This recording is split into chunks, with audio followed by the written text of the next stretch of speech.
A functioning and well-maintained public transport system is essential for world-class cities to move people, goods and services.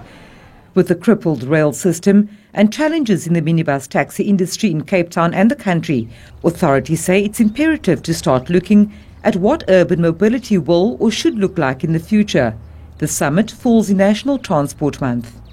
We're looking at the next 20 to 30 years of what does the city of Cape Town have to look like in terms of that cardiovascular system, which is our transport system that keeps a healthy organism, which is a growing city, keeps it healthy. So that's going to be everything from smart technologies or smart mobility, ways to be able to ease congestion, manage congestion better, not simply by creating infrastructure, but looking at other alternatives, whether it be push notifications, communicating with commuters so that they can best plan trips accordingly, and with shared data resources between rail, between Golden Arrow, between us, between traffic services. There's a way to be able to help ease the congestion and unclog those arteries. The department says extortionists and what is termed the construction mafia are making it hard for them to complete transport infrastructure projects timeously. It's also resulting in less contractors bidding for projects in certain areas, and ultimately it's the communities who suffer. We've lost 60 million in terms of budget not being able to spend because the contracts came to a complete standstill. It's also paying the contractor because we've entered into a contractual agreement with the contractor. He's now unable to fulfill his contractual obligations. They need to de-establish off-site.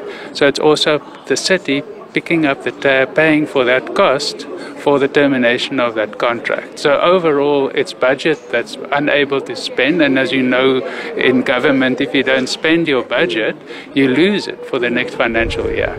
But it's not just public transport or contractors who are affected. If their contractors cannot render the service that is supposed to happen on the contract side, as well as the essential services. So what do I need to do? I need to take away traffic officers, law enforcement officers, metro police officers from their normal duties and redeploy them to sites to protect the contractors and to ensure their safety and security, as well as to escort all the essential service and the staff to do their daily work. And it takes me actually away from my mandate. The panel discussed ways in which organised crime could be tackled globally. Organised crime operates where there's opportunity, and right now in Cape Town, for example, the opportunity is procurement budgets are enormous, and there are gaps that organised crime have identified to extract benefits using the tools that organised crime has, which is violence and threats. And so, you know, the organised crime you're never going to prosecute your way out of. You know, you need a more sophisticated strategy. The world over, people talk about disrupting organised crime. And to disrupt organised crime, you need multidisciplinary approaches. You know, you need to be able to plan, you need to understand the phenomenon, you need to understand where it's operating and how it's able to flourish, and then develop strategies.